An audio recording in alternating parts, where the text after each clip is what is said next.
dengan tema pengenalan prinsip dasar dan persiapan penelitian bioinformatika. Perkenalkan, nama saya Vela Sifabelina sebagai Master of Ceremony yang akan memandu acara hari ini sampai selesai nanti. Saya ingin mengucapkan terima kasih kepada tamu kehormatan, narasumber, dan seluruh peserta yang sudah hadir pada kesempatan yang berbahagia ini. Semoga kita semua selalu dalam keadaan sehat dimanapun kita berada. Sebelum memulai rangkaian acara, terlebih dahulu kami ucapkan terima kasih kepada tamu kehormatan yang terhormat Ibu Profesor Dr. Hewan Bainatul Muhtaroma, Magister Sains selaku Kaprodi Magister Biologi UIN Malang, yang kami hormati Ibu Dr. Evika Sanisa Fitri, Magister Pertanian selaku Kaprodi Program Studi Biologi UIN Malang, yang kami hormati Bapak Didik Huswo Utomo PhD selaku CEO InBio Indonesia, dan Ibu Anissa Novitasari, Sarjana Sains Master of Science PhD selaku Kepala BRC InBio Indonesia yang selalu memberikan dukungan dan support kepada BSD UIN Malang. Yang kami hormati Ibu Maharani Ratnaduhita, Master of Science PhD selaku pembina BSD UIN Malang. Yang kami hormati Darul Hudi, Sarjana Sains selaku Ketua BSD UIN Malang. Selanjutnya, izinkan saya membacakan terlebih dahulu rangkaian susunan acara pada malam hari ini, yang sudah diawali dengan pembukaan, kemudian dilanjutkan dengan sambutan-sambutan. Setelah itu, kita akan menuju materi workshop dengan tema pengenalan prinsip dasar dan persiapan penelitian bioinformatika yang akan dipandu oleh moderator. Dan yang terakhir adalah sesi penutupan dan foto bersama. Untuk sambutan yang pertama, kepada Darul Budi, Sarjana Sains selaku Ketua BSD UIN Malang, waktu dan tempat kami persilahkan.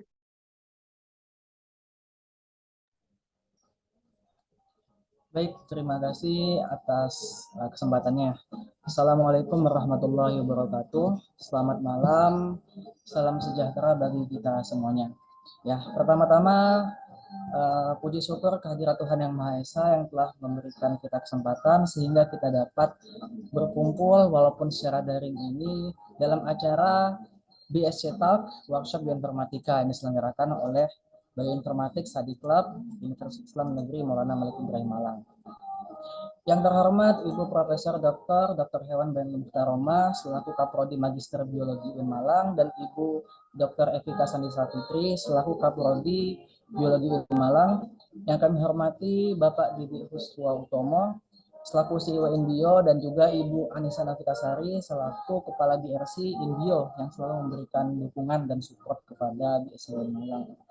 Kemudian juga yang kami hormati Ibu Maharani Ratnaduhita selaku pembina dari komunitas ini yaitu BSC UIN Malang.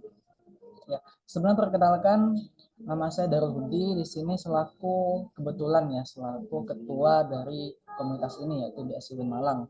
Ya, selamat malam semuanya, selamat datang di acara kita ini. Jadi acara ini ternyata melebihi ekspektasi kami sebenarnya.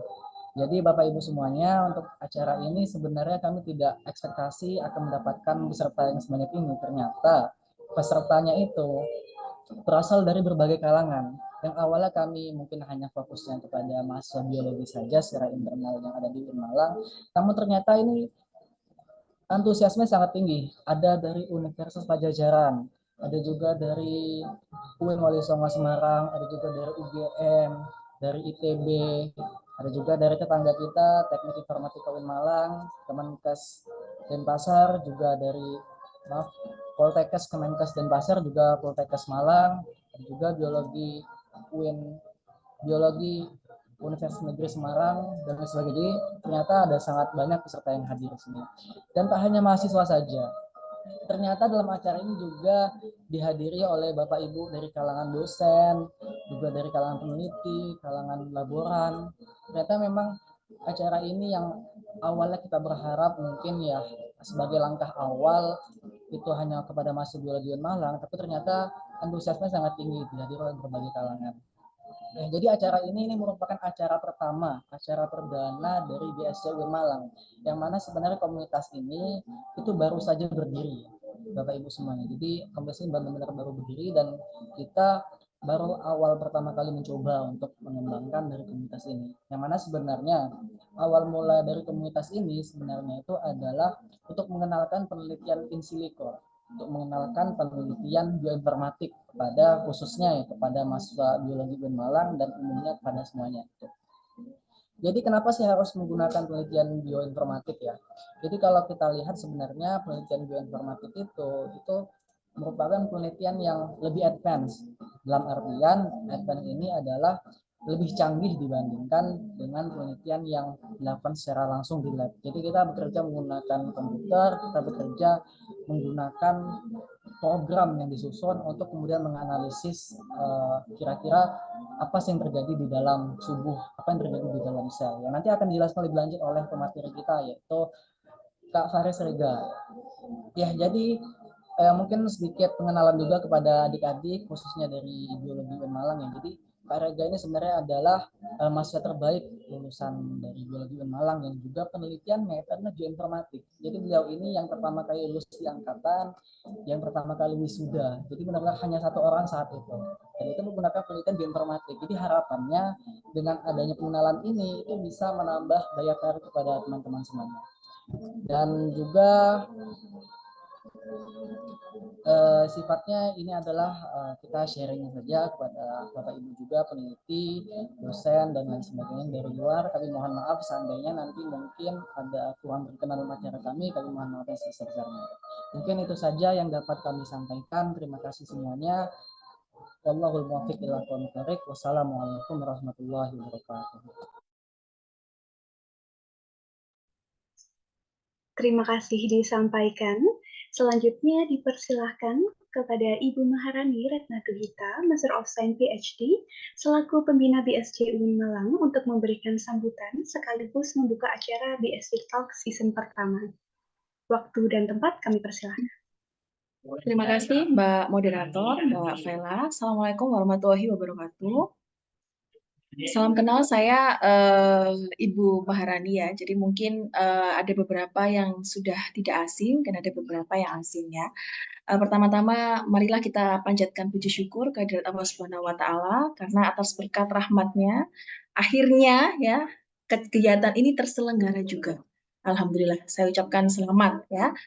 Sebelumnya saya ingin menyapa dulu ya. Yang pertama yang saya hormati Ibu Profesor Dr. Bainatul Mutaroma selaku Kaprodi Magister Biologi. Yang saya hormati Bu Dr. Evika Sandi Safitri selaku Kaprodi S1 Biologi. Juga Bapak Didik Huswa Utomo PhD selaku CEO dari Inbio Indonesia, dan juga kebetulan saya tadi cek ya di grup chat ada Ibu Anissa Novitasari ya selaku Head of BRC Inbio. Ya, mohon izin saya ingin menyampaikan sambutan ya sedikit sebagai bentuk apresiasi terutama kepada adik-adik ya, adik-adik panitia. Ada Mas Budi selaku Ketua BRC UIN Malang, ya. Ada juga moderator Mbak Vela, tadi juga ada Reza Afika, ada pemateri Mbak Faris Rega, dan Mas Hasan, banyak ya yang tidak bisa saya sebutkan satu persatu. Selamat adik-adik, jadi tidak mudah ya untuk mengadakan kegiatan ini ya. Jadi terus terang saya sangat bangga. Mungkin Bu Anissa Novitasari sama Pak Didi ya yang tahu prosesnya, bagaimana awalnya ini. Jadi memang ini sebenarnya dulu pernah ada saya dengar, cuman dorman tidur, jadi tidak diurusi gitu lah. Kebetulan karena saya mengampu mata kuliah ini baik di S1 maupun S2, saya tawarkan dan juga saya kebetulan punya hubungan baik dengan Inbio. Nah, Inbio sudah punya nama besar di bidang bioinformatika. Ya, saya propose nih ke Pak Didi pada saat itu. Ya, Pak Didi, tolonglah di UIN Malang itu juga banyak loh sebenarnya peminat riset di bidang bioinformatika. Bolehlah kapan-kapan kami ini juga diberi kesempatan gitu. Terus Pak Didik menawarkan ya, terus difasilitasi oleh Ibu Anissa Novitasari, ayo kita bentuk nih BRC ya, BRC-nya UIN Malang. Ya, digodok banyak ya, lama ini hampir setengah tahun ini kalau tidak salah ya Mas Budi ya, dan terutama ya karena waktu itu teman-teman mengamanahkan Mas Budi ini Bu yang nanti insya Allah akan diamanai menjadi ketua, dan saya bangga sampai pencapaiannya sampai detik ini, dan saya yakin akan banyak sekali acara karena jujur di bidang bioinformatika ini bidang yang sangat dibilang mudah ya mudah ya, dibilang sulit ya sulit gitu ya. Tapi bidang ini punya potensi yang sangat besar ya. Jadi tadi Mas Hudi juga menyampaikan ternyata animonya besar Ibu ya. Ada dari tidak hanya dari mahasiswa, ada dari dosen, tidak hanya dari UIN Malang, bahkan ada dari kampus-kampus besar yang lain.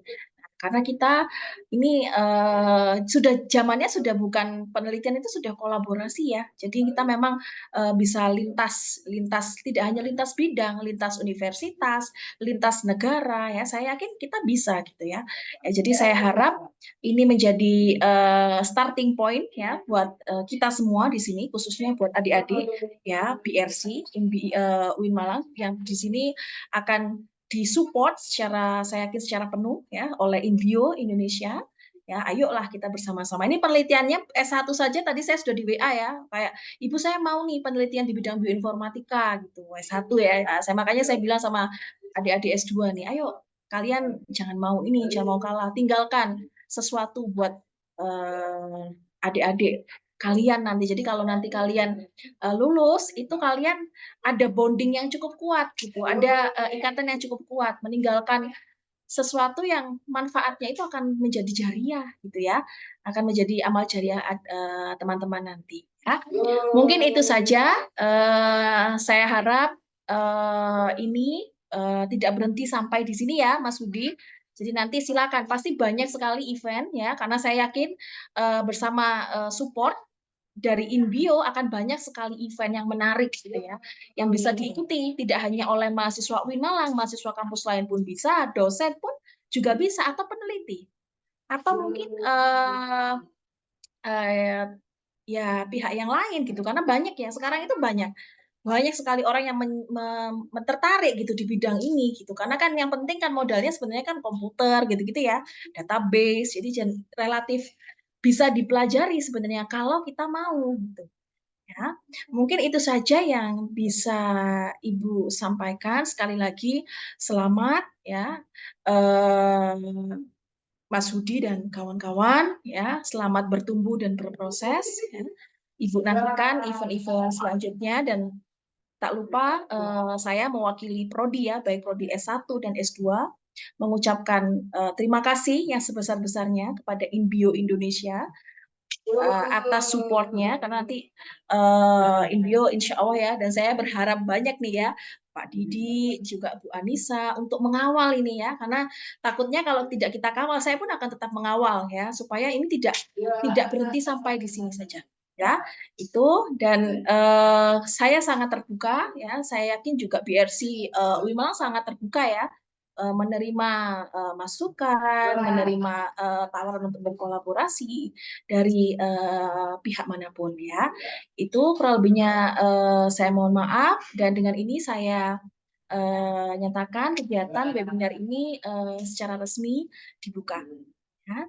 Terima kasih semuanya, dan semoga partisipan mendapatkan ilmu yang bermanfaat ya dari kegiatan ini, dan kami harap kegiatan ini nanti kalau kami mengadakan kegiatan lagi, feel free untuk join ya, feel free untuk join, karena ya saya senang sekali nih ngelihatnya. Wah, saya sangat senang. Saya tadi tidak hanya Mas Hudi ya, saya ngelihat pesertanya 125, itu kayak tadi pertamanya cuma 20 ya Mas, di awal dibuka 20 jadi 50. Jadi 70, 90. Sekarang saya cek lagi 124. Itu kan banyak sekali ya. Nah, dan terima kasih ya Mbak Faris Rega, kamu jadi pemateri ya. Jadi Mbak Faris Rega ini kebetulan alumni kita, ya, alumni kita sendiri, dan ya alhamdulillah ya. Jadi dia diberi kesempatan ya untuk sharing. Senang ya Mbak ya. Jadi nanti biar bisa inilah sharing-sharing sama teman-temannya ya, dan yang lain. Kurang lebihnya itu saya mohon maaf. Terima kasih. Wassalamualaikum warahmatullahi wabarakatuh. Terima kasih disampaikan. Menuju rangkaian acara utama yang sudah kita nantikan bersama, yakni diskusi publik dengan pemateri yang sangat luar biasa. Langsung saja kepada Afika Alaida Sinaga, selaku moderator yang akan memandu jalannya acara workshop di SC Talk season pertama, Bioinformatika. Kepada Afika, dipersilahkan. Baik, terima kasih sebelumnya Kak Vela. Apa suara saya terdengar jelas ya teman-teman? Terdengar jelas, Afika? Oke, baik. Halo teman-teman semua. Oh ya, untuk sesi ini tuh kita santai dan enjoy aja ya. Sebelumnya udah di-spill juga sama Kak Vela. Perkenalkan, saya Afika, selaku moderator yang akan memandu BSC Talk 1 ini bareng Kak Rega dan juga teman-teman semua nih. Untuk teman-teman yang memungkinkan on cam, itu bisa on cam ya, biar makin rame, makin kelihatan ganteng dan cantiknya. Seperti yang tadi disampaikan sama Kak Vela, kita bakal diskusi nih malam ini terkait pengenalan prinsip dasar dan persiapan penelitian di bidang bioinformatika. Sebelumnya nih teman-teman, ini kan ramai banget ya, sampai 120-an lebih. Aku mau cek ombak dulu dong teman-teman ini semuanya. Kalau misalnya nih, sebutin 3 kata yang Bapak, Ibu, Mas, Mbak, Adek, dan besti-besti semua nih di sini pikirin kalau misalnya aku bilang bioinformatika. Boleh ramein chat Zoom-nya ya teman-teman semua. Menurut kalian tuh 3 kata yang pertama kalian pikirin tuh apa? Kalau misal aku bilang bioinformatika. Coba kita lihat chat Zoom-nya apakah software, sequence protein, virus, oke, OR Studio. Teman-teman nih ada yang udah, banyak yang udah kenal ya softwarenya. Terus ada teknologi, database, aplikasi, oke. Mayoritas memang terkait teknologi ya teman-teman. Oke, oke, cukup ramai audiens kita malam ini. Urutan DNA dan lain-lainnya. Oke, teman-teman, terima kasih untuk responnya. Untuk yang lainnya, hampir sama terkait teknologi juga dan cukup bervariasi ya jawabannya. Nah, untuk lebih jelasnya nih, kita akan cari tahu topik ini dengan diskusi bareng Kak Rega yang sebelumnya juga udah di-spill tipis-tipis ya di poster yang kemarin teman-teman lihat semua. Sebelumnya aku mau spill dikit lagi tentang Kak Rega. Kak Faris Rega Rizwana atau yang akrab kita sapa Kak Rega ini, itu merupakan lulusan sarjana sains bidang ilmu biologi murni dengan penghargaan sebagai wisudawan terbaik program studi biologi 2023. Wah, baru awal aja udah keren banget nih teman-teman. Bisa minta tolong responnya dong, bisa tepuk tangan via fitur Zoom tuh, biar rame. Kan udah ada fiturnya, kita tepuk tangan via itu. Terus selain itu, Kak Rega juga memiliki pengalaman magang sebagai laboran di Balai Besar Teknik Kesehatan Lingkungan dan Pengendalian Penyakit Surabaya tahun 2022, sebagai editor di Startup Lindungi Hutan tahun 2021, dan juga tim penyusun soal pada Olimpiade Biologi Nasional OBI 11 UIN Maulana Malik Ibrahim Malang pada 2019 dan juga 2020 kemarin. Untuk itu untuk pengalamannya teman-teman. Untuk terkait risetnya, Kak Rega ini melakukan riset terkait analisis epitop sel B pada protein E8L intracellular mature virion, virus monkeypox sebagai kandidat vaksin berbasis peptida pada tahun 2023, dan juga riset terkait identifikasi poliploidi tanaman porang Amorphophallus malaridum yang diinduksi colchicine menggunakan marka molekuler RAPD pada tahun 2022, serta riset identifikasi suspek Leptospira sp dengan metode microscopic agglutination test di Balai Besar Teknik Kesehatan Lingkungan dan Pengendalian Penyakit Surabaya pada tahun yang sama. Udah terdengar hawa-hawa semangatnya kan teman-teman? Dari pengalaman dan riset tadi udah keren banget nih. Kita sapa langsung aja, ini udah ada Kak Rega. Halo Kak Rega. Halo Kak Afika. Oke, Kak Rega gimana kabarnya hari ini? Alhamdulillah baik. Semoga Afika juga baik ya. Alhamdulillah. Oke. Semoga teman-teman di sini juga semuanya baik-baik ya teman-teman. Oke, berhubung Kak Reganya juga udah siap, udah standby di sini, kita langsung aja. Oh ya, teman-teman sedikit. Sebelum masuk ke sesi inti, aku mau jelasin dikit ya untuk alur diskusi kita ini. Nanti setelah penjelasan materi itu akan ada sesi tanya jawab untuk beberapa penanya. Dan sesi Q&A ini itu bisa open mic atau menulis pertanyaan di kolom chat Zoom. Jadi kalau teman-teman ada pertanyaan, nanti bisa langsung dicatat dulu aja. Oke, langsung aja kita masuk ke sesi yang ditunggu-tunggu. Monggo Kak Rega, waktu dan room saya persilakan. Baik, terima kasih. Mohon untuk dibantu share screen kan materi.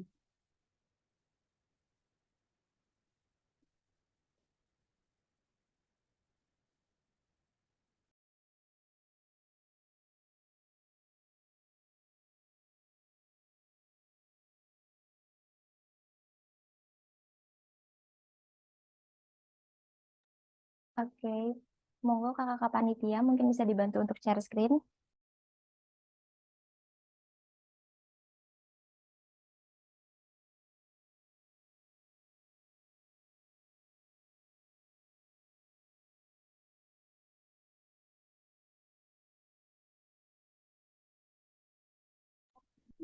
Di Zoom.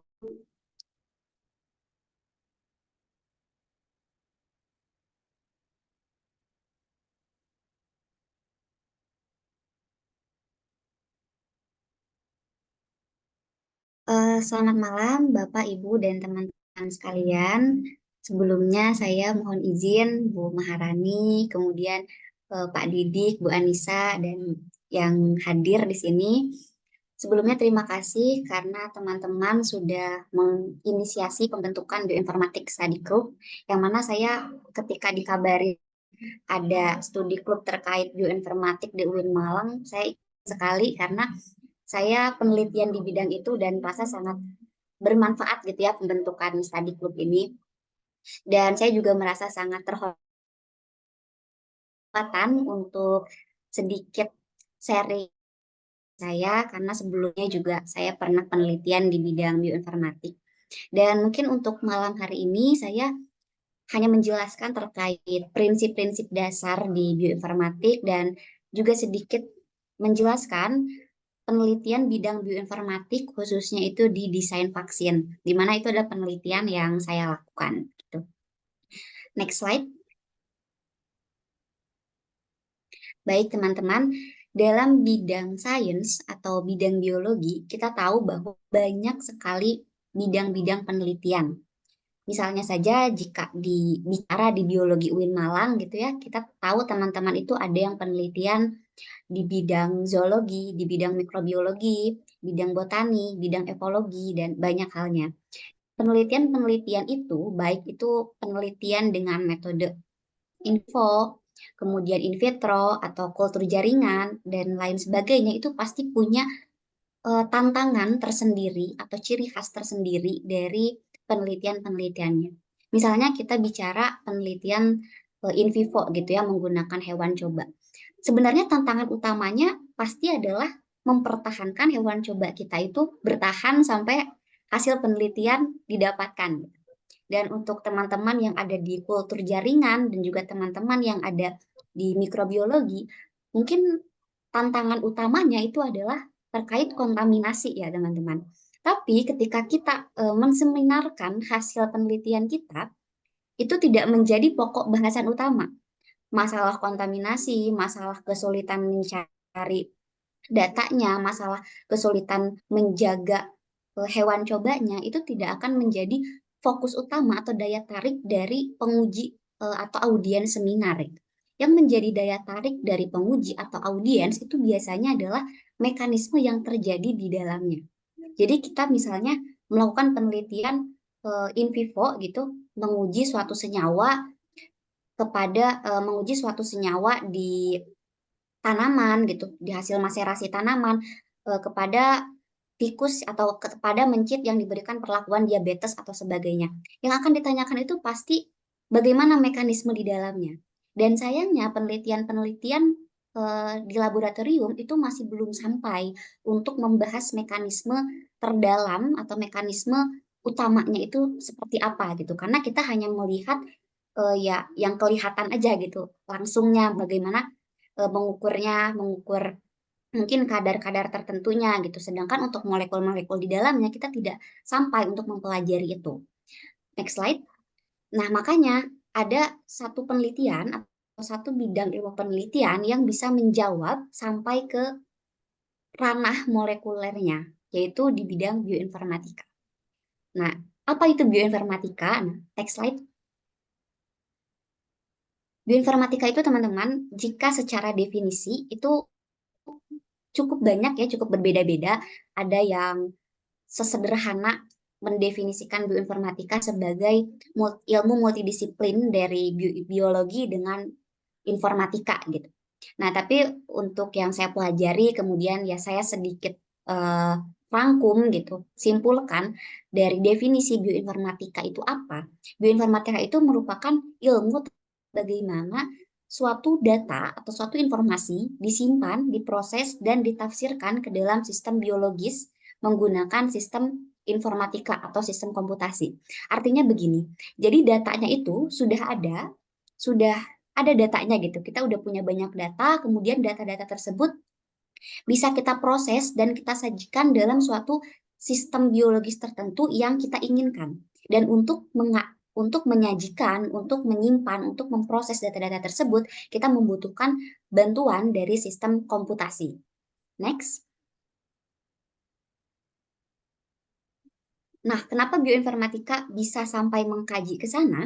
Karena untuk kajian di bioinformatika itu, teman-teman, memang kajian sampai ke sekuen-sekuen asam amino gitu.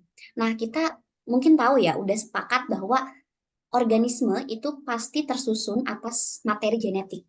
Bahkan virus sekalipun ya, yang bisa kita kategorikan sebagai makhluk tak hidup gitu ya, itu tetap tersusun atas materi genetik, DNA atau RNA begitu. Nah, DNA ini seperti yang kita ketahui juga tersusun atas nitrogen atau basa-basa nitrogen, yang mana kita ketahui seperti adenin, timin, guanin, sitosin seperti itu ya. Dan nanti basa-basa nitrogen ini akan membentuk suatu asam amino, kemudian asam amino ini akan membentuk protein, dan protein ini yang nanti akan membentuk atau mendukung sistem dari tubuh suatu organisme, entah itu menjadi protein fungsional seperti protein-protein yang menghasilkan enzim atau antibodi, ataupun ya protein yang sebagai protein struktural seperti itu. Nah, protein-protein itu teman-teman dasarnya itu tersusun atas nitrogen, basa-basa nitrogen dan asam-asam amino. Yang mana basa nitrogen dan asam amino ini yang dipelajari di bioinformatika. Sehingga bioinformatika itu bisa mengkaji atau mempelajari sampai ke ranah mekanisme molekulernya seperti itu. Next. Di sini saya ingin mengenalkan terlebih dahulu terkait beberapa istilah dalam bioinformatika, dan ini saya membagi ketiga istilah, di mana sebenarnya saya juga ini mengutip ya dari pelatihan yang pernah saya dapatkan di Inbio juga dulu, di mana istilah bioinformatika itu dibagi menjadi ada biological database, kemudian ada online web server, dan ada software. Nah, yang pertama teman-teman ada biological database, di mana biological database ini merupakan pangkalan data yang menyimpan informasi tentang life science. Dan biological database yang paling banyak atau yang paling terkenal gitu di bidang bioinformatika itu adalah, salah satunya itu adalah NCBI. Tadi saya lihat juga ya di kolom chat ada beberapa yang ketika ditanya bioinformatika itu apa, banyak yang nulis gitu ya, ada yang nulisin NCBI gitu. Nah, ya NCBI itu teman-teman adalah suatu pangkalan data yang menyimpan informasi-informasi yang asalnya itu berdasarkan dari penelitian-penelitian sebelumnya gitu. Apa aja yang ada di sana, apa aja pangkalan data yang dimaksud, itu bisa berupa paper penelitian. Kemudian NCBI ini juga punya sekuen-sekuen dari entah itu nukleotida atau sekuen-sekuen protein yang merupakan bahan utama yang digunakan dalam penelitian bioinformatik. Jadi misalnya kita bicara bahan penelitian untuk teman-teman di mikrobiologi gitu. Mungkin kan bahan penelitian utamanya adalah isolat hamir, isolat bakteri atau seperti itu ya. Nah, untuk di bioinformatika bahan utamanya apa? Bahan utamanya itu adalah sekuen nukleotida atau sekuen protein tertentu, yang mana bahan-bahan itu bisa didapatkan di database ini, di pangkalan data ini. Salah satunya di NCBI. Dan ada yang lain-lain juga. Dalam penelitian saya dulu, saya mengambil bahan-bahan itu nggak hanya dari NCBI, itu ada juga saya ambil dari Uniprot, kemudian saya ambil juga dari RSCB PDB gitu ya. Masih banyak lagi yang bisa kita pelajari untuk pangkalan data ini. Next. Nah, selanjutnya ada yang namanya online web server. Online web server ini merupakan website teman-teman yang berupa hasil integrasi antara database tadi dengan algoritma analisis tertentu. Nah, maksudnya website itu udah memiliki banyak database, memiliki banyak data atau memiliki pangkalan data, dan dia punya sistem analisis tertentu yang sudah disetting di websitenya. Nah, salah satunya saya menunjukkan salah satu online web server yang sempat saya gunakan dalam penelitian saya. Ini adalah online web server Alertop versi 2.0. Nah, di mana Alertop ini berfungsi untuk menganalisis suatu protein itu alergen atau tidak alergen gitu, atau non alergen ya. Itu kan kalau dalam penelitian sangat penting ya, di mana pada saat itu saya penelitian terkait vaksin. Jadi protein yang saya gunakan atau peptida yang saya gunakan itu harus diuji. Dia harus non alergen tentunya kan untuk digunakan. Nah, saya mengujinya itu di online web server Alertop ini, teman-teman. Jadi Alertop ini sudah punya data ribuan protein yang bersifat alergen dan juga punya data ribuan protein yang bersifat non-alergen. Sehingga ketika kita menginputkan sekuen protein kita atau sekuen peptida kita ke web server tersebut, nah web server tersebut akan menganalisis sebenarnya data kita ini dekat kemana, lebih dekat ke yang alergen atau non-alergen. Nah, di sini saya juga tunjukkan dari Alertop. Di sini ada salah satu hasil pembacaannya, misalnya sudah dimasukkan protein dan ternyata proteinnya itu bersifat alergen.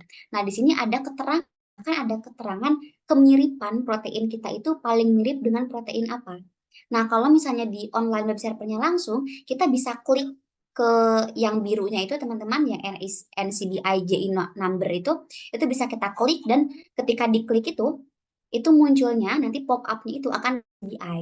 Dan nanti di sana akan tahu gitu, oh ini paling miripnya itu dengan protein di mana, di organisme apa gitu, kemudian nama proteinnya apa gitu. Kalau misalnya kita pengen tahu gitu ya, protein kita itu miripnya, kenapa sih alergen emang mirip sama protein apa gitu, itu ada penjelasan lebih lanjutnya bahkan di online web servernya. Baik, next slide. Nah, selanjutnya ada software. Nah, kalau software ini berbeda dengan online web server, teman-teman. Kalau online web server itu kita tinggal menginputkan, kemudian yang menganalisis atau yang mengoperasikan itu websitenya. Jadi kita tinggal menunggu aja. Kadang kita bisa cepat ya, bisa cuman 1 menit gitu udah langsung ada, atau cuman 2 detik klik submit langsung ada, itu ada juga. Nah, kalau software ini teman-teman, kita yang mengoperasikan. Jadi kita yang ngutak-ngatik gitu, nggak otomatis ada gitu hasilnya. Nah, kalau software ini bahannya apa? Sama, bahannya tetap data-data yang kita dapatkan dari pangkalan data sebelumnya juga. Kalau saya dulu bahkan data-datanya itu saya screening dulu gitu ya, pakai online web server, baru kemudian ke software seperti itu. Nah, salah satu software yang saya kenal gitu ketika penelitian, salah satunya itu adalah software Mega. Dan mungkin teman-teman juga yang pernah penelitian bioinformatik atau nyoba-nyoba penelitian bioinformatik, kayaknya Mega ini udah pasti teman-teman pernah baca gitu ya, udah pasti teman-teman kenal, di mana Mega ini kita gunakan untuk beberapa analisis, dan yang paling yang paling terkenal itu adalah analisis terkait alignment-nya atau pensejajaran gitu, teman-teman. Next slide. Nah, di sini saya akan sedikit memperkenalkan aplikasi atau pengaplikasian penggunaan bioinformatika itu bisa ngapain aja gitu ya. Yang pertama itu analisis sekuen. Nah, analisis sekuen ini salah satunya tadi bisa software Mega tadi, teman-teman. Kemudian analisis filogenetik itu juga bisa menggunakan software Mega. Nah, fungsi dari analisis sekuen itu apa dalam penelitian? Kalau misalnya itu salah satu fungsinya, misalnya kita gunakan analisis sekuen untuk pensejajaran sekuen gitu. Misalnya studi kasus, misalnya saya bicarakan penelitian saya dulu, saya penelitian terkait desain vaksin, di mana saya tentunya harus memiliki proteinnya dulu dan protein dari virusnya gitu ya, virus yang akan dibuat vaksinnya.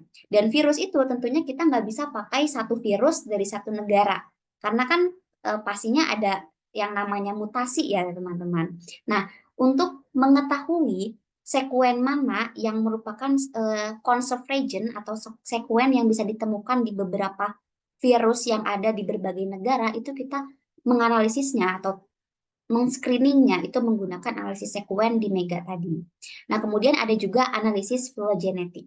Nah, analisis filogenetik ini ya untuk melihat filogenetik suatu organisme gitu ya.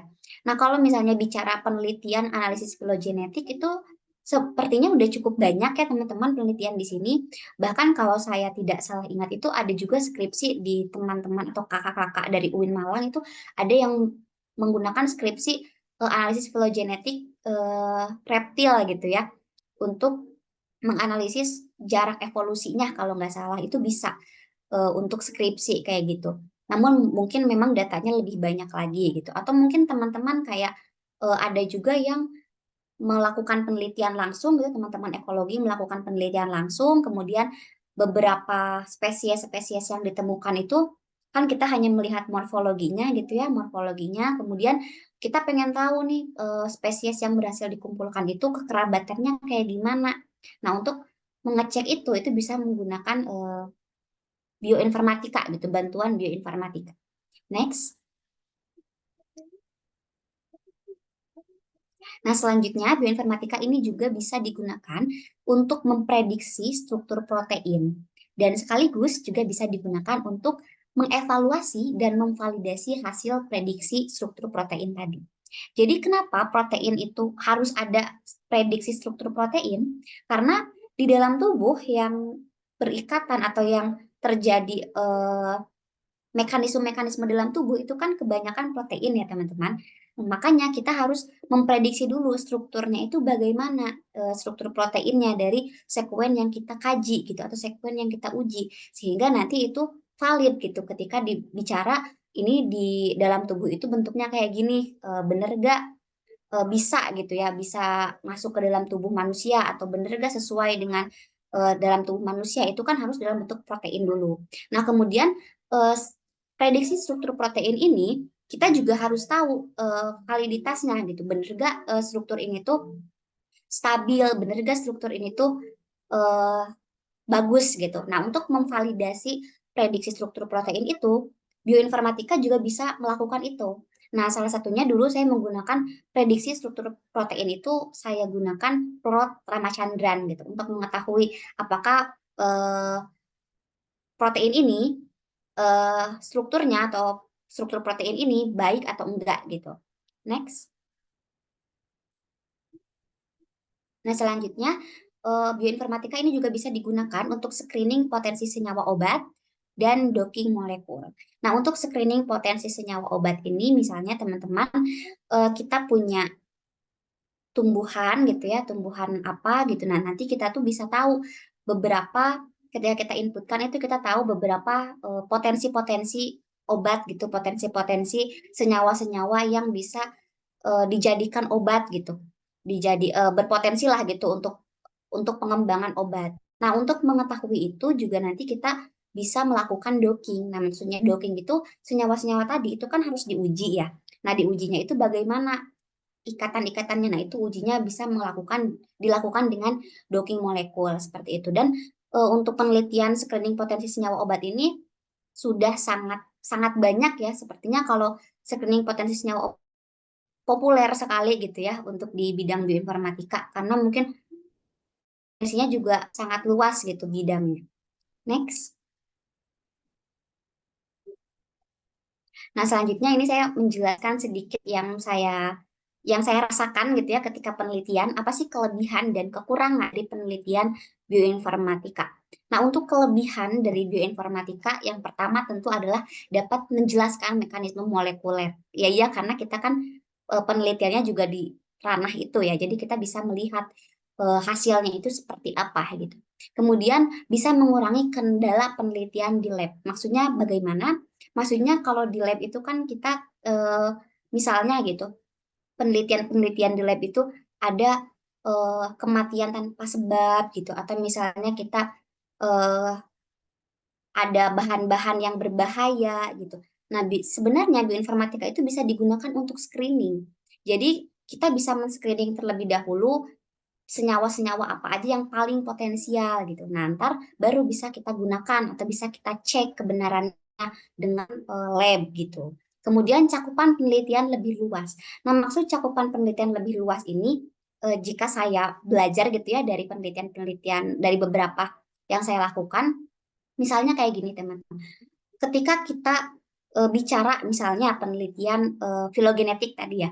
Nah, ketika kita bicara penelitian ekologi, biasanya teman-teman di bidang ekologi itu melakukan penelitian misalnya keragaman spesies katak atau keragaman reptil di salah satu coban misalnya gitu kan. Nah, biasanya dalam satu penelitian itu ya hanya cukup atau ya hanya bisa mengkaji reptil yang ada di satu tempat aja gitu. Karena ya pasti keterbatasan waktu, keterbatasan tenaga juga mungkin ya. Nah, tapi kalau di bioinformatika kita bisa menganalisis se-Indonesia gitu. Nggak cuma secobaan aja. Kita bisa menganalisis se-Indonesia atau ya mungkin cakupan lebih eh, kecilnya se-Jawa Timur lah gitu. Dan itu kita bisa lakukan di bioinformatik gitu. Itu tidak mungkin gitu. Pasti mungkin bisa dilakukan jika melalui bioinformatika. Kemudian waktu yang lebih cepat dengan biaya yang lebih rendah ya. Bioinformatika itu sebenarnya cepat. Jadi yang lama yang saya rasakan itu yang lama di penelitian bioinformatika itu adalah penyusunan konsep. Tapi untuk penelitiannya itu sangat cepat ya teman-teman. Kecuali gitu kalau misalnya pakai online web server kayak gitu, biasanya itu ada yang websitenya itu antri, jadi satu kali running itu harus sampai 6 jam gitu, dan sekali running kan kita nggak cuma running satu atau dua sampel gitu, jadi itu yang agak memakan waktu.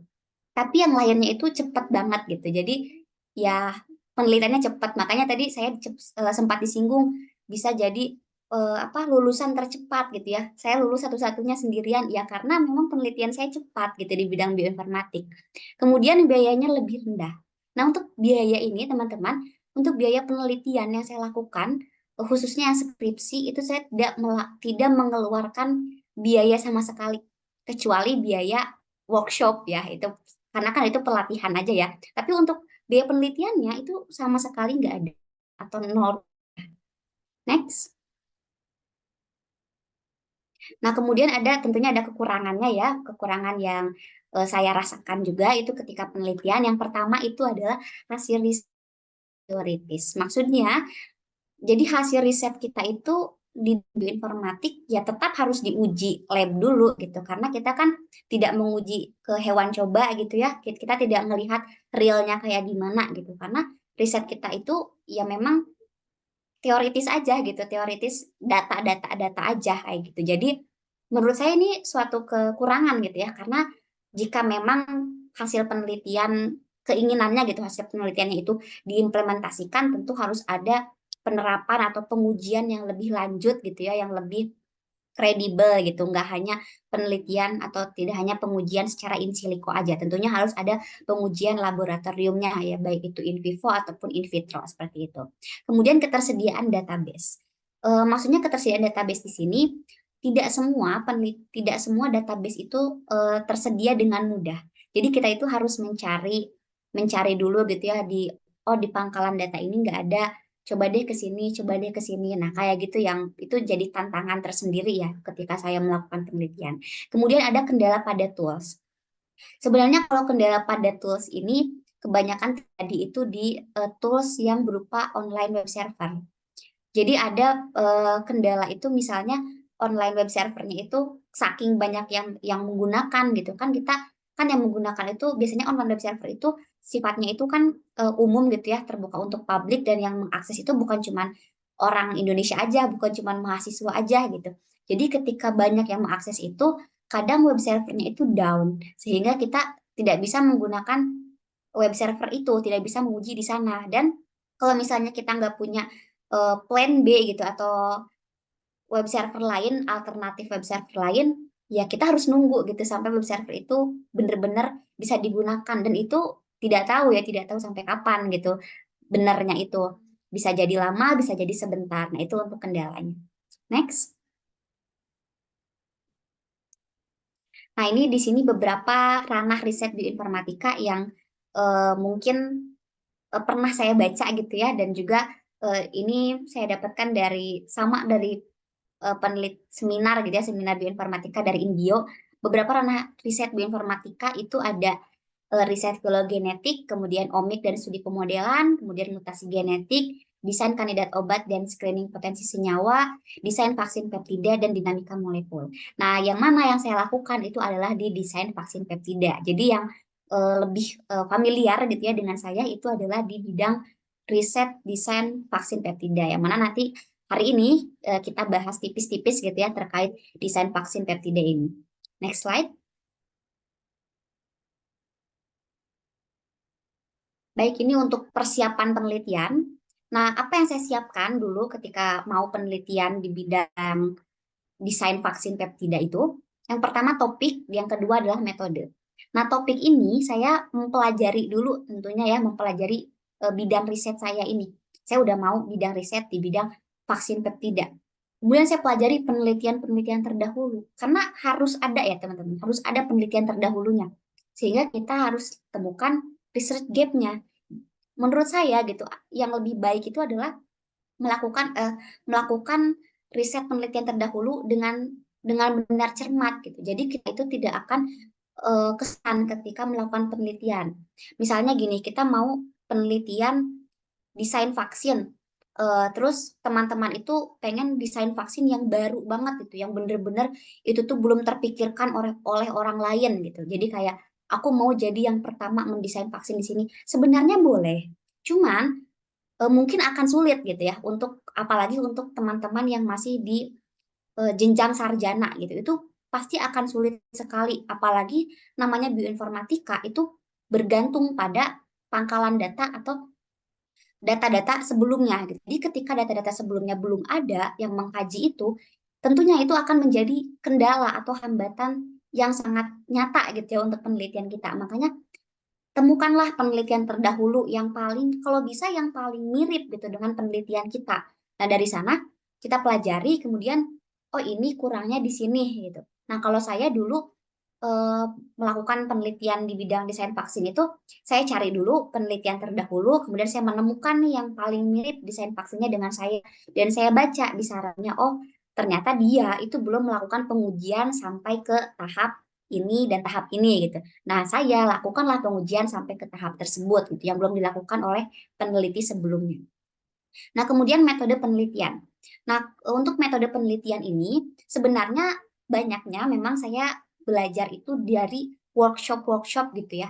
Tapi banyak juga yang saya pelajari dari artikel jurnal yang tadi saya kumpulkan gitu. Jadi saya melihat dari artikel jurnalnya itu, oh mereka menggunakan software ini, oh mereka menggunakan parameter-parameter ini, mereka menggunakan web server ini. Bahkan saya mempelajari kayak mereka mendapatkan eh, bahannya itu dari sini, nggak cuma dari NCBI ya, ternyata didapetinnya dari Uniprot juga. Ya udah deh, saya juga nyoba gitu nyari bahan dari sana. Jadi benar-benar saya pelajari metode yang mereka gunakan itu seperti apa, saya bandingkan gitu, dan nanti ketemulah gitu yang paling cocok dengan penelitian, yang paling mungkin dilakukan, dan kalau saya dulu nyarinya adalah dan yang mana yang gratis gitu ya, yang tidak berbayar gitu.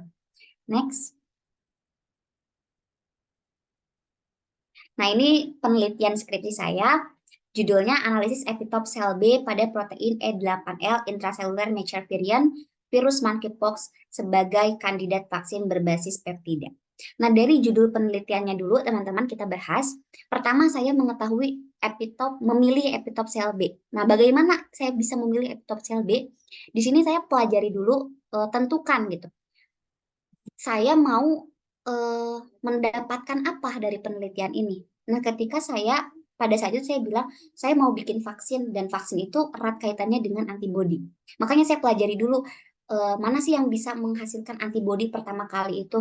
Dan ternyata berdasarkan yang saya pelajari itu, yang pertama kali menghasilkan antibodi itu adalah sel B. Makanya saya menentukan atau menetapkan epitop yang dikaji itu epitop sel B gitu. Kemudian protein E8L pada intracellular mature virion. Nah, protein E8L pada IMV ini, teman-teman, itu juga yang saya dapatkan dari riset terdahulu. Nah, jadi protein E8L ini adalah protein yang pertama kali atau protein yang berperan sebagai antigen atau protein yang menyerang gitu, menyerang inangnya. Nah, dari mana saya tahu protein E8L ini adalah protein yang menyerang inang pertama kali gitu? Ya dari penelitian sebelumnya. Makanya saya bilang tadi, kalau bisa riset di bidang bioinformatika itu ya riset yang pengembangan dari penelitian-penelitian sebelumnya saja, biar tidak menghambat gitu. Nah, saya tahu nih dari penelitian-penelitian sebelumnya, banyak yang sudah membuktikan bahwa protein E8L itu adalah protein spesifik yang menginfeksi inang gitu. Kemudian tentukanlah untuk monkeypox virus itu sebenarnya pertimbangannya dulu itu karena pada saat saya mengajukan penelitian ini memang itu baru reda ya pandemi COVID-19 gitu, itu baru reda lah, baru udah bisa kuliah gitu. Dan tapi muncul lagi nih ada penyakit cacar monyet. Nah, saya diskusikanlah dengan dosen pembimbing saya Bu Tias gitu. Bu, ini kayaknya menarik kalau saya kaji terkait monkeypox virus ini, dan dari Bu Tias itu juga menyetujui, tapi memang ada pertimbangan dari Bu Tias apa ada penelitian sebelumnya gitu. Karena mungkin memang di bidang bioinformatika itu kesulitannya adalah di data itu kan teman-teman. Jadi kalau bisa ya ada data-data sebelumnya gitu yang mendukung. Makanya ketika ada akhirnya judulnya di ACC dan dilakukanlah penelitian di sini gitu. Kemudian vaksin peptida. Nah, vaksin peptida ini teman-teman, saya tahu vaksin peptidanya dari mana ya. Tentu kita belajar dulu ya, kan namanya juga vaksin. Jadi kita pelajari dulu lah virus yang mau kita desain ini sebenarnya sekarang itu vaksin yang udah ada, yang sudah digunakan untuk virus ini tuh vaksin apa aja sih gitu. Terus tipe-tipenya itu seperti apa, bahan-bahannya itu seperti apa, benar gak bisa dikembangkan vaksin peptida gitu. Saya tahu dari mana vaksin-vaksin sekarang tuh apa aja, terus saya tahu dari mana benar gak bisa dikembangkan vaksin peptida, tentunya tahunya dari penelitian sebelumnya. Makanya memang harus rajin-rajin membaca dulu penelitian sebelumnya, sampai akhirnya kita punya grand design penelitian kita. Dan yang sulitnya itu memang tantangannya itu adalah di sini teman-teman, di penentuan grand design-nya ini. Next. Nah, ini untuk alur penelitian. Yang pertama itu di sini saya melihatkan alur penelitian dari penelitian saya, ada preparasi sampel dan sebagainya, bisa teman-teman lihat. Di sini pertama menentukan sampel. Sampel itu yang tadi ya teman-teman, bahan gitu, menentukan bahannya. Itu saya tahu protein E8L-nya itu kan dari penelitian sebelumnya gitu. Kemudian bahkan saya tahu kayak ID yang terbaik untuk protein itu tuh yang mana, itu juga saya bandingkan dengan penelitian-penelitian orang gitu. Saya bandingkan, oh eh, penelitiannya A itu menggunakan ID yang ini, penelitiannya B menggunakan ID yang ini. Jadi saya bandingkan, kemudian saya ambillah yang sesuai gitu, paling sesuai dengan penelitian saya.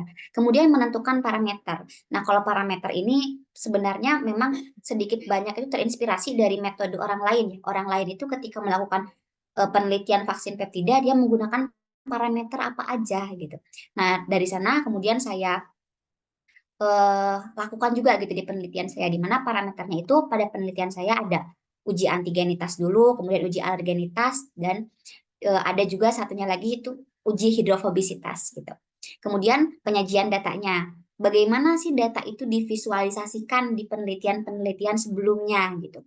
Nah, ketika kita punya jurnal atau punya artikel jurnal rujukan, kita jadi tahu teman-teman next.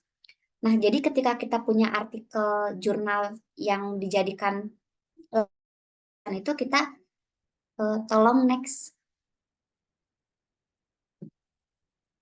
Nah, kita jadi tahu gitu cara penyajian datanya itu kayak gimana. Nah, misalnya ini di sini saya tentukan ya, saya tunjukkan gitu penyajian data penelitian saya. Di sini orang-orang di atau para peneliti-peneliti gitu di bidang-bidang bioinformatika itu menyajikan datanya itu bentuk molekulnya seperti apa gitu, visualisasinya seperti apa. Itu saya coba gitu semirip mungkin dengan yang sudah ada, yang sudah terbit di artikel jurnal yang bereputasi gitu. Jadi kita ada gambaran gitu ya, gambaran oh yang harus divisualisasikan itu ternyata bentuknya seperti ini. Karena kalau misalnya bicara hasil docking gitu, biasanya hasil docking itu bentuknya kan beda-beda ya, tiap software gitu atau tiap web server itu beda-beda. Nah, makanya saya punya gitu artikel jurnal yang saya jadikan rujukan, jadi tahu mau visualisasiin kayak gimana dan selanjutnya itu kayak gimana. Nah, ini contoh hasil penyajian data di skripsi saya. Nah, kalau misalnya teman-teman lihat di gambar kanan bawah itu, kita bahkan kalau di bioinformatika itu sampai tahu teman-teman ya, jenis ikatannya itu ikatan apa, terus yang berikatan itu asam amino apa. Nah, dari situ kita tinggal carilah apa namanya, pustaka-pustaka gitu yang mendukung benar tidak kalau asam amino ini tuh adalah asam amino yang berperan dalam proses sistem imun tubuh manusia gitu, ketika terserang suatu antigen gitu, kayak gitu. Dan alhamdulillahnya gitu, ketika dikomparasikan dengan pustaka-pustaka itu, hasil penelitiannya memang sesuai gitu. Dan saya rasa kenapa hasil penelitian ini bisa sesuai dengan pustaka-pustaka sebelumnya, dikarenakan memang dari mulai pemilihan bahan di awal, parameter-parameter yang digunakan itu juga sudah saya sesuaikan gitu dengan penelitian yang sudah kredibel gitu. Jadi kayaknya minim gitu kesalahan atau minim error yang terjadi gitu ketika dari bahannya aja udah baik gitu atau udah betul. Next. Nah, kemudian biasanya itu teman-teman itu ada yang nanya ke saya itu ketika tahu penelitian saya bioinformatika itu pasti ada yang nanya tuh, belajarnya dari mana sih Kak gitu. Kak, kok bisa sih nentuin penelitian di bidang itu gitu. Sebenarnya sumber belajar bioinformatika itu teman-teman ada mata kuliahnya di UIN. Saat ini ada beberapa teman-teman yang udah dapat, ada juga yang belum. Nah, itu nanti ada sumber belajar bioinformatika. Namun pada saat dulu saya selain belajar di UIN itu, saya juga belajar di luar gitu. Saya belajar bersama Inbio gitu. Makanya ketika saya tahu UIN Malang itu bikin ada bioinformatik study club juga diinisiasi gitu ya sama Inbio, saya sangat senang sekali gitu ya. Alhamdulillah ada program keren kayak gini gitu. Jadi teman-teman bisa mulai belajar gitu dari luar, atau bahkan kalau sekarang ada di UIN juga gitu, teman-teman bisa belajar, silahkan di UIN bergabunglah gitu dengan studi klub yang bisa mendukung teman-teman, yang bisa jadi tempat teman-teman itu berbagi informasi atau mungkin berbagi keluh kesah kesulitan belajar bioinformatik gitu. Karena memang kalau di kelas itu kan waktunya juga terbatas, kemudian mungkin terbatas kurikulum juga ya. Jadi ada beberapa penelitian mungkin ada update-update tertentu yang tidak disampaikan, karena ya pasti lebih utama menyampaikan materi-materi yang sudah ada di kurikulum seperti itu ya teman-teman. Makanya cobalah bergabung gitu ya dengan suatu study club yang bisa mendukung. Oke, next. Dan teman-teman, ini saya mengutip ya dari salah satu tokoh gitu, nothing will work unless you do. Jadi teman-teman, walaupun kita udah tahu ya malam ini kita harus ngapain aja, kita harus belajar dari mana, tapi itu tidak akan berguna ya kalau kita tidak melakukannya. Jadi saya harap mulai malam ini ketika teman-teman udah dapat insight gitu baru dari acara ini, teman-teman bisa mulai melakukan, bisa mulai belajar terkait bioinformatika, dan bahkan mungkin bisa mulai sedikit-sedikit menjadi riset di bidang bioinformatika. Terima kasih, saya kembalikan ke moderator. Baik, terima kasih Kak Rega. Oke nih teman-teman semua. Seperti yang udah dijelasin Kak Rega tadi ya, ini materinya tuh daging banget. Dan kita nih sekarang udah di sesi tanya jawab nih teman-teman. Untuk sesi ini, aku buka 3 pertanyaan. Untuk mekanismenya, yang pertama, teman-teman bisa raise hand terlebih dahulu ya, menggunakan fitur yang ada di Zoom. Nanti aku panggil, kemudian aku persilakan untuk menyampaikan pertanyaannya dengan menyebutkan nama dan juga instansi terlebih dahulu, lalu pertanyaannya. Oke, untuk teman-teman yang punya pertanyaan, bisa silakan raise hand. Oke, ini udah ada beberapa. Untuk yang pertama ini dari Kak Aris Sunandar. Monggo Kak dipersilakan, boleh on mic atau mungkin chat di Zoom. Assalamualaikum warahmatullahi wabarakatuh. Waalaikumsalam warahmatullahi wabarakatuh. Izin bertanya, saya tertarik bioinformatik karena memang saya kan dari biologi murni gitu ya. Nah, yang ingin saya tanyakan tuh menentukan tingkat kepakaran gitu, karena mengingat bioinformatik kan sangat luas tuh. Nah, eh, ada yang machine learning, ada yang discovery drug ataupun itu bagaimana? Mohon petunjuk dan arahannya, Mbak. Terima kasih. Assalamualaikum warahmatullahi wabarakatuh. Waalaikumsalam warahmatullahi wabarakatuh. Baik, terima kasih atas pertanyaannya Kak Aris. Monggo mungkin bisa dijawab terlebih dahulu sama Kak Rega. Dari pertanyaan dari Kak Aris tadi ya terkait bioinfo ini kan gimana menentukan tingkat kepakarannya karena ada banyak tadi ya ranahnya dari machine learning dan lain-lain. Oke, baik. Terima kasih pertanyaannya, Kak. Sebelumnya, apakah boleh diperjelas ya, Kak? Maksudnya kepakaran itu seperti apa gitu? Maksudnya kan saya kan pengen belajar bioinformatik, cuma karena sangat luas, bioinformatik yang mana gitu kan, ada bioinformatik yang drug discovery, ada yang bioinformatik machine learning, ada yang bioinformatik, kan maksud saya tuh. Jadi kayak Mbak Rega itu kan bioinformatiknya ke arah imunoinformatik kan kayak gitu kan ya. Betul. Nah, itu bagaimana itu untuk menentukan risetnya tuh, maksudnya agar kita tuh punya kepakaran tersendiri gitu, maksudnya tuh. Kita pengen punya kepakaran tersendiri gitu. Oh, iya, iya. Terus Mungkin yang kedua pertanyaan ini mumpung masih satu di aja. perkenalan. Enggak, ini maksudnya tuh boleh nggak saya ikut gabung BSC gitu? Ya, terima kasih. Assalamualaikum warahmatullahi wabarakatuh. Oke, baik. Terima kasih, Kak Aris. Oke, mungkin untuk kepakaran seperti itu, kalau yang saya tangkap itu mungkin maksudnya kayak Kak Aris itu kalau misalnya kepakaran dari eh, mau di satu bidang gitu, kemudian gimana sih kita caranya biar bisa fokus jadi peneliti di bidang tertentu gitu, dan misalnya di bidang bioinformatik.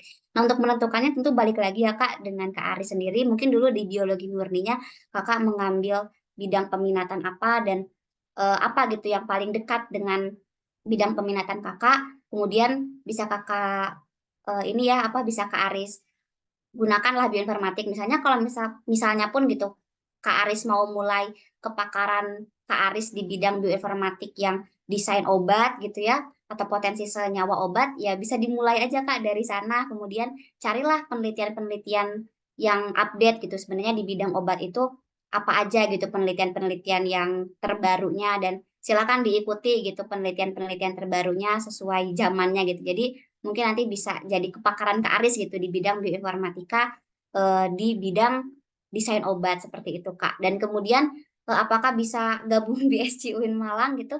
Nah itu saya kurang tahu ya Kak, nanti mungkin bisa dijawab dengan panitia, kebijakan panitia, apakah dari umum bisa gabung atau cuman teman-teman biologi di UIN Malang aja gitu. Baik, mungkin bisa next Kak Afika. Oke, baik. Untuk jawabannya sudah dijelaskan ya Kak Aris tadi sama Kak Rega. Oke.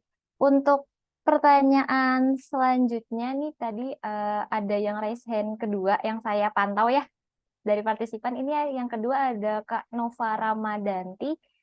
Bisa dipersilakan on mic Kak. Ya, baik, terima kasih atas kesempatannya.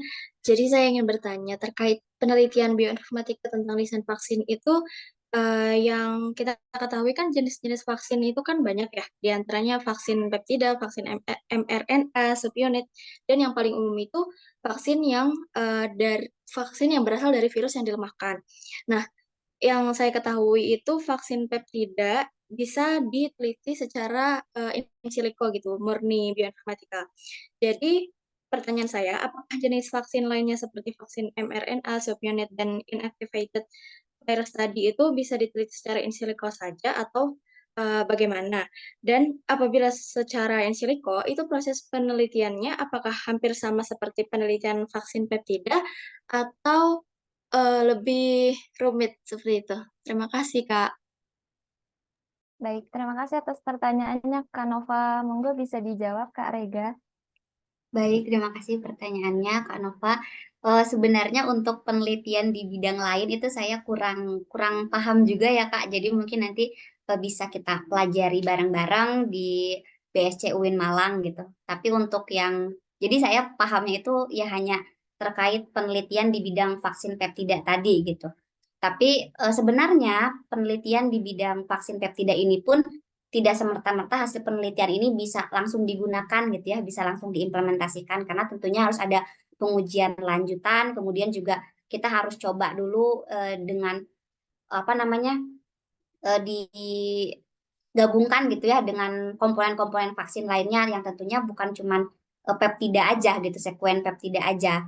Tapi untuk pertanyaan tadi ya terkait kalau misalnya mekanisme pengujian vaksin lainnya apakah seribet atau sama dengan vaksin peptida atau enggak, itu saya masih belum tahu ya Kanova. Jadi semoga nanti bisa Kanova gabung di BSC Win Malang dan semoga nanti bisa kita temukan jawabannya bersama-sama. Baik, terima kasih atas jawabannya Kak Rega. Udah cukup menjawab ya tadi Kak Nova atas Ya, pertanyaan baik. tadi. Ya, terima Oke, kasih, Kak. sama-sama Kak. Untuk pertanyaan ketiga nih teman-teman, pertanyaan terakhir, ini saya batasi ya, terkait ada kendala waktu juga. Yang ketiga ini dari Kak Fahmi Alif. Monggo Kak Fahmi dipersilakan bisa on mic. Eh, halo, selamat malam. Apakah kedengeran suara saya? Oke Kak, terdengar jelas. Oke. Selamat malam sebelumnya. Perkenalkan nama saya Fahmi Alif Afifudin. Saya dari instansi swasta aja. Eh, Sebenarnya saya ingin bertanya perihal tadi tentang topik skripsinya ya, atau topik penelitiannya aja deh. Jadi gini, eh, kenapa harus menggunakan epitope sel B ya? Padahal saya dulu pernah baca ada salah satu jurnal itu menyebutkan bahwasannya tentang afinitas binding protein, terus beberapa parameternya itu justru malah lebih baik menggunakan sel T. Nah, kalau cenderung menggunakan sel B itu kan hanya menuju ke arah sel B memori aja ya. Kalau sel T kan cenderung lebih luas ya, nanti bisa ke MHC1, MHC2. Mungkin bisa dijelasin juga sama Kak Rega apa bedanya sel B dan sel T dan kenapa juga harus memilih sel B dibandingkan dengan sel T. Udah itu aja. Terima kasih. Baik, terima kasih atas pertanyaannya Kak Fahmi. Oke, monggo bisa dijawab nih Kak Rega pertanyaan dari Kak Fahmi. Baik, terima kasih pertanyaannya Kak Fahmi. Sebelumnya teman-teman, sebenarnya Kak Fahmi ini juga ini ya teman apa namanya alumni dari Biologi UIN Malang dan penelitiannya juga sama ya di desain vaksin. Nah, kemudian pertanyaan dari saya juga sempat baca penelitiannya Kak Fahmi yang sama gitu ya menggunakan tapi memang menggunakan sel T. Dan kenapa pertimbangan saya menggunakan sel B pada saat itu? Sebenarnya untuk pertimbangan saya Kak pada saat itu adalah yang berdasarkan yang saya pelajari itu bahwa yang menghasilkan antibodi pertama itu adalah sel B. Jadi dalam menurut saya gitu atau dari yang saya pelajari itu bahwa ketika antigen itu berikatan pertamanya itu adalah dengan sel B reseptor. Makanya yang harus dikaji itu adalah terkait epitop sel B-nya seperti itu Kak. Kemudian untuk mungkin memang sel B itu tadi Kak Fahmi sebutkan berperannya itu dalam membentuk sel B memori gitu. Sedangkan kalau sel T itu kan nanti bisa menginisiasi gitu ya pengaktifan IMC2, IMC sebagainya gitu ya. Ya saya juga sebenarnya agak lupa juga ya terkait itu. Tapi untuk pertimbangannya sendiri kenapa sel B itu saya melihat dari apa yang pertama kali diinisiasi atau apa yang pertama kali nempel gitu dengan si antigennya tadi. Dan yang saya pelajari itu yang pertama kali berikatan dengan antigennya itu adalah reseptor sel B. Sehingga saya mengkajinya itu pada epitop sel B. Seperti itu, Kak. Baik, terima kasih atas penjelasannya Kak Rega. Mungkin dari Kak Fahmi sudah cukup menjawab pertanyaan tadi, mungkin Kak? Iya, terima kasih. Gak apa-apa. Oke, oke, terima kasih Kak Fahmi.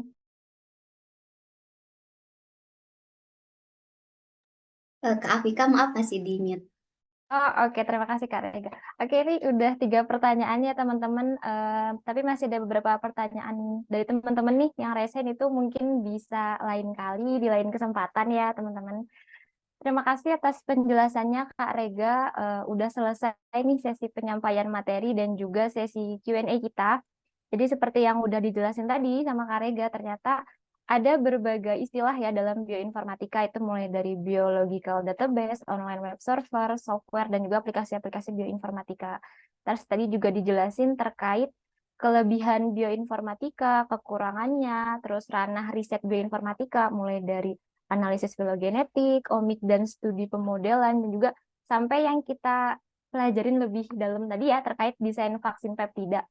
Dan juga teman-teman yang berminat melakukan riset di bidang ini, tadi juga udah di-spill nih sama Kak Rega, persiapan penelitian dan juga referensi yang bisa teman-teman gunakan. Oke, untuk selanjutnya, aku mau info ini ke teman-teman semua, jangan lupa untuk isi presensinya ya, mungkin bisa dibantu nih sama kakak-kakak panitia untuk link presensinya di-share di kolom chat Zoom. Untuk apa udah di-share ya? Minta tolong kakak-kakak panitia untuk share link presensinya. Sambil nunggu teman-teman presensi, aku juga mau infoin. Untuk teman-teman semua, ini kan banyak banget ya partisipannya. Nih kalian sangat tertarik nih di bidang bioinformatika. Ini ada kabar bahagia.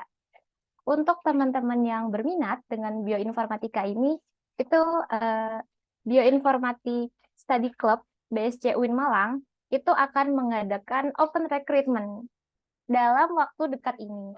Jadi untuk teman-teman yang berminat itu bisa pantau terus detailnya di Instagram kita @bsc.uinmalang ya teman-teman semua. Lalu untuk teman-teman dari luar UIN Malang, oh ya, untuk yang bisa daftar di Bioinformatik Study Club ini itu syarat utamanya adalah mahasiswa aktif UIN Malang, bebas mau dari prodi biologi atau dari luar itu nggak apa-apa. Dan untuk yang dari luar UIN Malang, itu nanti bisa mengisi link yang dibantu di-share sama kakak-kakak panitia, atau bisa juga pantau Instagram di inbio_Indonesia untuk lebih jelasnya ya teman-teman untuk kontaknya. Itu untuk spill sedikit kabar-kabar bahagia nih untuk teman-teman yang berminat di bidang bioinformatika. Ini untuk link presensinya udah di-share sama kakak panitia, teman-teman bisa langsung diisi dulu. Dan juga mungkin bisa dibantu ya kakak panitia untuk link pendaftarannya. Ya, ini udah di-share ya teman-teman untuk yang berminat mendaftar kod bioinformatika di luar kampus UIN-nya. Oke, itu sesi diskusi kita malam ini. Untuk teman-teman nih, boleh banget untuk upload story terkait dengan keseruan kita malam ini, diskusi kita sampai tanya jawab tadi. Itu bisa banget kalian upload story di Instagram. Jangan lupa tag juga Instagram kita di @bsc.uinmalang. Nanti akan kita ramein juga, akan di-repost sama admin-admin BSC kita. Oke, mengingat sekarang sudah jam 24.06 ya teman-teman, ini waktu Indonesia Barat ini di saya. Waktu udah semakin larut dan kita juga udah menyelesaikan semua sesi malam ini. Terima kasih kepada Kak Faris Rega, Kak Rega yang sudah memberikan informasi yang menarik banget, dan juga kepada teman-teman yang udah aktif di acara kita malam ini. Terus saya juga berterima kasih untuk kakak-kakak panitia serta semua pihak dan juga partisipan yang telah membantu dan juga mendukung serta melancarkan acara kita malam ini. Semoga diskusi kita malam ini bermanfaat untuk kita semua. Saya Reza Afika Alida Sinaga selaku moderator BSC Talk 1 malam ini undur diri. Mohon maaf bila ada salah kata. Untuk selanjutnya saya kembalikan kepada Kak Vela. Terima kasih. Wassalamualaikum warahmatullahi wabarakatuh. Baik, terima kasih Kak Afika. Dengan berakhirnya sesi workshop bersama pemateri, maka berakhir juga perjumpaan kita pada malam hari ini. Dan semoga dengan adanya acara BSC Talk 1 Workshop Bioinformatika dapat memberikan manfaat bagi kita semua terkait penelitian di bidang bioinformatika. Namun sebelum berakhir, saya boleh minta kepada teman-teman untuk on video dulu, agar kita bisa sesi foto bersama untuk dapat mengabadikan momen yang sangat luar biasa ini. Boleh teman-teman kita on video dulu, memperlihatkan wajah cantik dan ganteng teman-teman malam hari ini yang sangat bersemangat sekali dari awal sampai akhir. Oke, untuk kakak-kakak panitia, saya boleh dibantu untuk screenshot. Oke, untuk Kak Sinta Anisha dan Kak Anissa Amanda boleh raise hand-nya diturunkan dulu. Kita sesi foto terlebih dahulu. Oke, ada 5 slide. Untuk slide pertama, bisa say cheese, perlihatkan senyum yang sangat menawan dari teman-teman. Oke, kakak panitia udah siap ya untuk slide pertama. 1, 2, 3.